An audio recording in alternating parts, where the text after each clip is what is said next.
Hey there, gang, and welcome to the Locker Room. Coach Giggs here, and today's message, Emotional Intelligence, Part 2.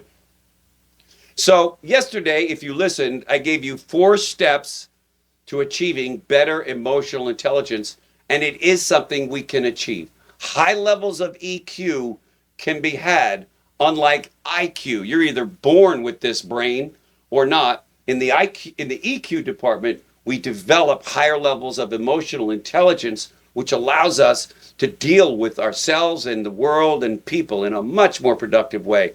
I hope you enjoyed part 1. Let me get into part 2, and I'm starting with number 5. Number 5, they have balanced lives.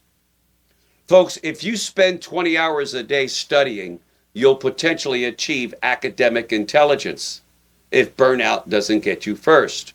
But you won't be showing signs of emotional intelligence. Emotionally intelligent people look for balance. They understand that a singular focus on one aspect of their lives leads to neglecting other important aspects.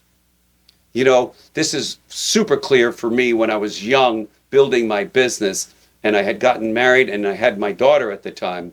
I was obsessed with building my business, so much so that I spent most waking hours working, and I would squeeze my daughter and my wife in when I had the time. This, I'm not going to say was a mistake, but I learned from that. They also look after themselves because they know that they can't achieve their goals unless they're healthy and happy. And that's what I began to realize. I needed to balance my life out a little bit.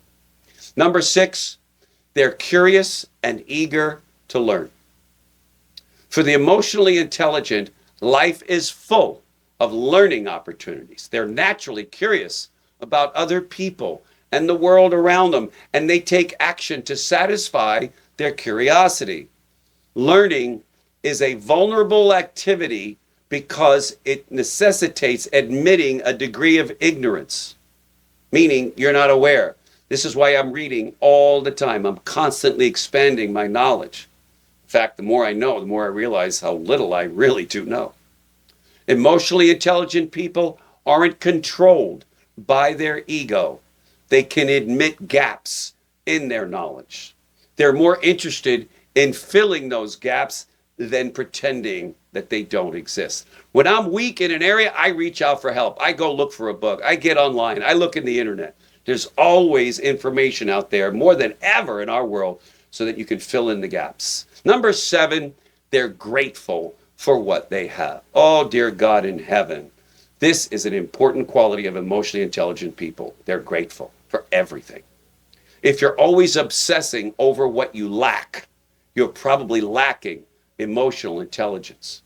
A key quality of emotionally intelligent people is gratitude.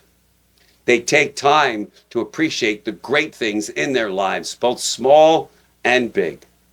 Although they have goals and dreams like anyone else does, they aren't desperately grasping for the next big thing. They can see where they are already, and they are fortunate and blessed, and they know it. This keeps them humble and grounded to reality. Number 8, they express themselves assertively. In other words, they assert themselves. There's a big difference between being assertive and being aggressive. So you shouldn't confuse the two right here approaches. Assertive people are able to advocate for themselves and others, but they do so in a respectful way. Aggressive people are different because they don't have the same control. Those without emotional intelligence are prisoners to their own insecurities, and these insecurities drive them to act in a dominating manner. When you're emotionally intelligent, you're able to enforce your boundaries and express your wishes directly without infringing on the rights of others, which is what I hope I do in these locker rooms. I don't mean to judge, infringe on anything that you feel, but I'm trying to give you an alternative way if your way isn't working best. And that's what I did. That's why I produced these locker rooms, because these are messages that came from me living them out. Number 9, they're receptive to feedback. How do you respond to constructive criticism? Are you able to listen as objectively as possible and reflect on other people's perspectives? Or does anything but enthusiastic approval feel like an attack? If it's the latter, this is a sign that you need to work on your emotional intelligence. Why? Because throughout life, you will be assessed in different ways by different people. Your role is to measure the value of this feedback and incorporate the advice that's useful to you. If you're too stubborn and your ego gets in the way and sensitive to accept criticism, you miss out on vital opportunities to improve. In fact, that's what these locker rooms and everything we do here is all about. We put QR codes up because we want your feedback. How can we make this better?